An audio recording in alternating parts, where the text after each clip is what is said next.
Welcome to Fantasy Stories. बहुत पुराने वक्त की बात है। एक हसीन रियासत थी जिसका नाम नूराबाद था। इस रियासत के चारों तरफ ऊंचे पहाड़, घने जंगल और चमकती नदियां थीं। लोग खुश थे, खेतों में हरियाली थी, बाजारों में रोशनी थी और हर घर से हंसने की आवाज आती थी। नूराबाद का किला सफेद संगमरमर से बना था, जो धूप में चांद की तरह चमकता था। उस किले में एक बहादुर और समझदार प्रिंसेस रहती थी, जिसका नाम मेहरुन्निसा था। सब उससे प्यार करते थे, क्योंकि वो सिर्फ कीमती लिबास पहनने वाली शहजादी नहीं थी, बल्कि दिल की साफ और हिम्मत वाली लड़की थी। वो गरीब बच्चों को किताबें देती, बीमार लोगों के लिए दवा मंगवाती और रात को महल की छत पर खड़े होकर अपनी रियाया के लिए दुआ करती थी। मेहरुन्निसा की वालिदा का इंतकाल उस वक्त हो गया था जब वो छोटी थी, और उसके वालिद बादशाह सालार उसे अपनी जान से ज्यादा चाहते थे। लेकिन बादशाह बहुत ज्यादा बीमार रहने लगी थी, इसलिए रियासत की बहुत से काम अब मेहरुन्निसा संभालती थी। उसने बचपन से तीरंदाजी, घुड़सवारी और तलवार चलाना सीखा था, मगर उसकी सबसे बड़ी ताकत उसका साफ दिल था। वो हर चीज को मोहब्बत और इंसाफ से देखना चाहती थी।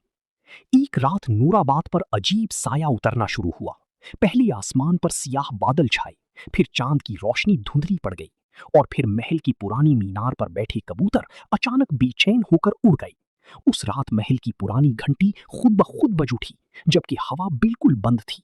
पहरेदार डरे हुए महल के अंदर भागे और बोले कि जंगल की तरफ से काली रोशनी उठ रही है और जमीन से अजीब सी सर्द हवा निकल रही है।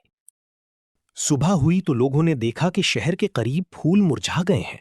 नदी का पानी पहले जैसा साफ नहीं रहा, और बच्चों ने कहा कि रात को उन्होंने जंगल की तरफ एक सियाह परछाई देखी जो हवा में तैर रही थी। बुजुर्गों ने पुरानी कहानी याद की और बादशाह को बताया कि ये काली जादूगरनी जरफीरा का निशान हो सकता है।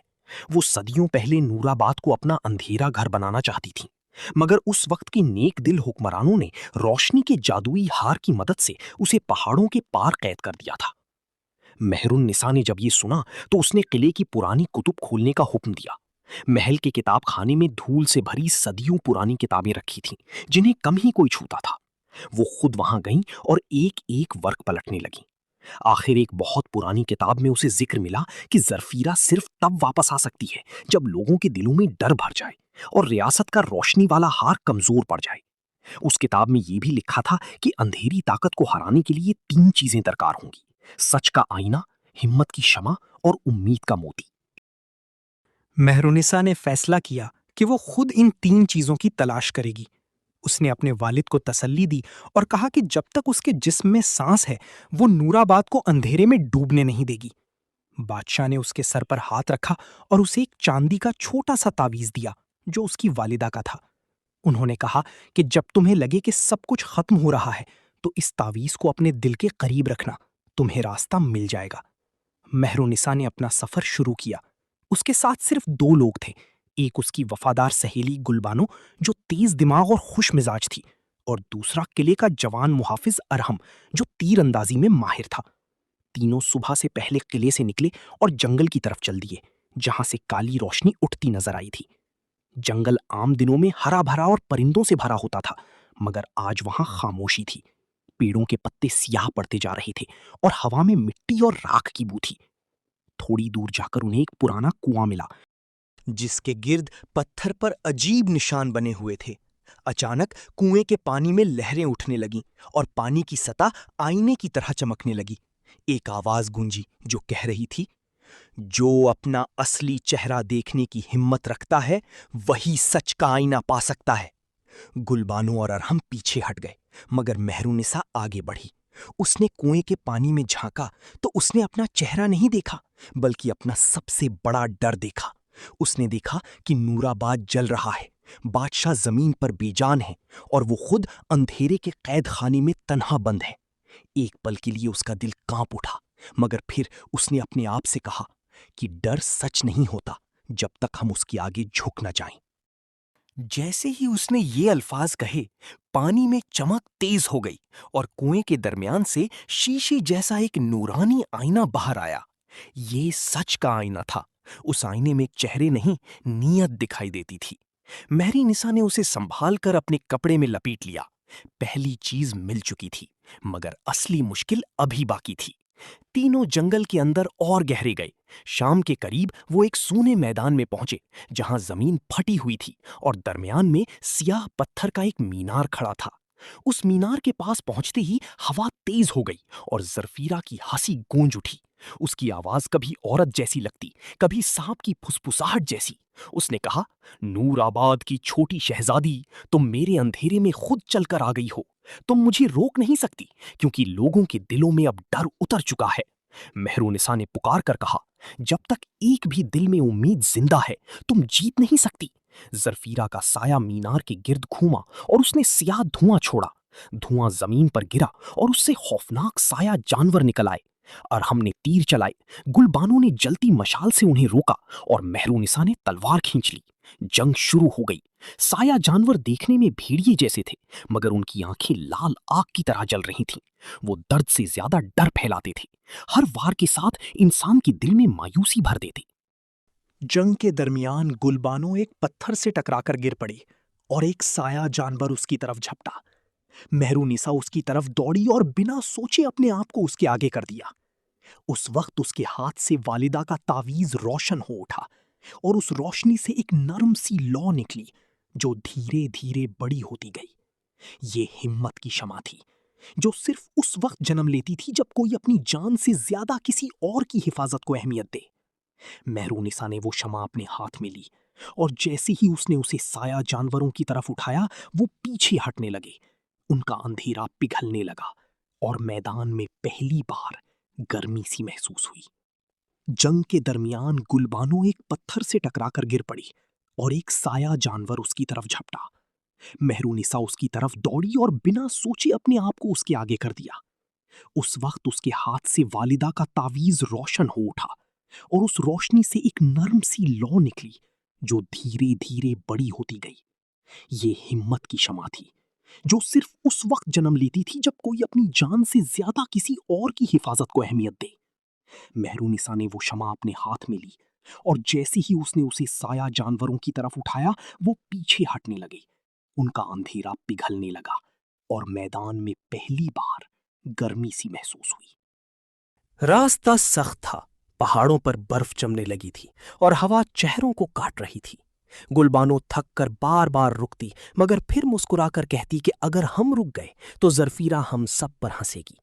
अरहम कम बोलता था, मगर हर मुश्किल मोड़ पर सबसे पहले आगे बढ़कर रास्ता साफ करता रहा। आखिर वो एक चुप सी झील तक पहुंचे, जिसका पानी बिल्कुल नीला और बिल्कुल बेहरकत था, जैसे वक्त यहां रुक गया हो। झील के किनारे एक बहुत बुरी हालत में बैठी बुढ़िया मिली। उसके कपड़े फटे हुए थे और पैरों में चोट लगी थी। उसने पानी मांगा और हमने फौरन मश्क दी। गुलबानो ने उसके पैर पर कपड़ा बांधा और मेहरुनिसा उसके पास बैठकर पूछने लगी कि वो कौन है। बुढ़िया रोने लगी और कहने लगी कि उसका घर अंधेरे ने छीन लिया और अब उसके पास कोई नहीं। एक पल के लिए मेहरुनिसा को अपनी माँ याद आ गई। उसकी आंखें भर आईं, मगर उसने आंसू पोंछकर बुढ़िया का हाथ थामा और कहा, जब तक हम जिंदा हैं, कोई भी बिल्कुल अकेला नहीं। ये अल्फाज कहना था कि बुढ़िया की शक्ल बदलने लगी और वो एक रोशन परी में बदल गई। उसने मुस्कुराकर कहा, मैं झील की मुहाफिज हूं। मैं देखना चाहती थी कि नूराबाद की शहजादी दुख के सामने कितनी मेहरबान रहती है। तुमने अपने गम को सख्ती नहीं बनने दिया, तुमने उसे रहमत बना दिया। यही असली उम्मीद है। झील के बीच पानी घूमा और उसमें से दूध जैसा सफेद मोती उभर आया, जो छोटे चांद की तरह चमक रहा था। ये उम्मीद का मोती था। अब तीनों चीजें मिल चुकी थीं, मगर वक्त बहुत कम था। परी ने उन्हें खबर दी कि जरफीरा ने नूराबाद के किले पर हमला शुरू कर दिया है। शहर पर सियाह धुंध छा रही है और लोग सोचते सोचते बेहोश हो रहे हैं, क्योंकि अंधेरा उनके ख्यालों में उतर रहा है। तीनों फौरन वापस दौड़े। उन्होंने सफर दिन रात जारी रखा और जब वो नूराबाद के करीब पहुंचे तो उनके होश उड़ गए। शहर के आसमान पर काले बादल घूम रहे थे, किले के मीनारों पर बिजलियां गिर रही थीं और बाजार खाली पड़े थे। मेहरुनिसा सीधी किले के सबसे ऊंचे बुर्ज पर चढ़ी, जहां जरफीरा का असली साया घूम रहा था। अब वो पहले से ज्यादा ताकतवर लग रही थी। उसके बाल धुएं की तरह उड़ रहे थे और उसकी आंखें अंगारों जैसी थीं। उसने हंसी से कहा, तुम देर से आई हो, अब ये रियासत मेरी है। देखो, लोगों ने उम्मीद छोड़ दी है। तुम्हारे बाप का वक्त पूरा हुआ और तुम भी आज मेरे अंधेरे में समा जाओगी। मेहरुनिसा ने जवाब दिया, तख्त ताकतों से नहीं, दिलों से संभाले जाते हैं, और नूराबाद की दिल तुम कभी नहीं जीत सकती। जरफीरा ने अपने हाथ उठाए और सियाह लहरें मेहरुनिसा की तरफ फेंकी, मगर मेहरुनिसा ने सच का आईना उसके सामने कर दिया। आईने में जरफीरा का असली चेहरा सामने आया। वो ताकतवर जादूगरनी नहीं, बल्कि एक टूट चुकी तन्हा औरत थी, जिसने कभी मोहब्बत खोई थी और फिर दर्द को नफरत बना लिया था। ये देखकर जरफीरा चीख उठी, क्योंकि सच से बड़ी कोई चोट नहीं होती। मगर वो फिर भी रुकी नहीं। उसने और ज्यादा अंधेरा फैलाया। बुर्ज हिलने लगा, पत्थर टूटकर गिरने लगे। अरहम और गुलबानो नीचे लोगों को महफूज जगह ले जा रहे थे। मेहरुनिसा ने हिम्मत की, शमा को दोनों हाथों से उठाया। लौ तेज हुई और उसकी रोशनी ने बुर्ज को घेर लिया। जहां जहां उस रोशनी का दायरा फैला, वहां वहां लोगों के चेहरों से खौफ कम होने लगा। महल के अंदर बीमार बादशाह ने आंखें खोली। बाजार में छुपे बच्चों ने एक दूसरे की हाथ पकड़े और सिपाहियों के दिल मजबूत होने लगे। अब आखिरी वक्त था। मेहरुनिसा ने उम्मीद का मोती अपने दिल के पास रखा और नूराबाद के नाम से दुआ की। मोती से नूर का एक दरिया निकल पड़ा, जो आसमान की तरफ उठा और फिर बूंदों की तरह पूरी रियासत पर बरसने लगा। हर बूंद जहां गिरती, वहां सूखे फूल फिर से खिल उठते। अंधेरे से भरी हवा साफ होने लगती और लोगों के दिलों में अजीब सी रोशनी जगती। ये रोशनी किसी जादू से ज्यादा मजबूत थी, क्योंकि ये लोगों की अपनी उम्मीद थी जो उन्हें वापस मिल रही थी। जरफिरा कमजोर पड़ने लगी। उसने गुस्से में चीखकर पूरा आसमान अंधेरा करना चाहा, मगर अब देर हो चुकी थी। मेहरुनिसा ने एक हाथ में सच का आईना, दूसरे में हिम्मत की शमा ली और उम्मीद का मोती अपने सीने पर रखकर आगे बढ़ी। उसने कहा, जरफिरा, अगर तुम अंधेरा छोड़ दो तो तुम्हें भी माफी मिल सकती है। ये सुनकर एक पल को जरफिरा की आंखों में आंसू चमके, मगर सालों की नफरत इतनी जल्दी पिघलती नहीं। उसने आखिरी वार की कोशिश की, लेकिन उसी लम्हे तीनों रोशनियां एक साथ चमकी और उसका सियाह जादू टूट गया। धुआं बिखर गया और जरफिरा का साया हवा में घुलकर एक छोटी सी रोशनी में बदल गया, जो दूर पहाड़ों के पार चली गई, जैसे उसे एक नया मौका दिया गया हो। आसमान साफ हो गया, चांद निकल आया और नूराबाद की घंटियां खुद ब खुद बजने लगीं। लोग घरों से बाहर निकले और जब उन्होंने मेहरुनिसा को बुर्ज पर खड़ा देखा तो खुशी से रो पड़े। बादशाह सलार को सिपाही संभाल कर वहां लाई। उन्होंने अपनी बेटी को गले लगा लिया और कहा, आज तुमने सिर्फ रियासत नहीं, बल्कि हम सबके दिल बचा लिए। तुम सच में नूराबाद की रोशनी हो। उस दिन के बाद मेहरुनिसा और भी ज्यादा महबूब हो गई, मगर उसके दिल में फख्र से ज्यादा शुक्र था। उसने किले के बाग में एक नया मीनार बनवाया, जहां सच का आईना, हिम्मत की शमा और उम्मीद का मोती महफूज रखे गए, ताकि हर आने वाली नस्ल याद रखे कि अंधेरा चाहे कितना भी गहरा हो, उसे हराने के लिए कभी सिर्फ तलवार काफी नहीं होती।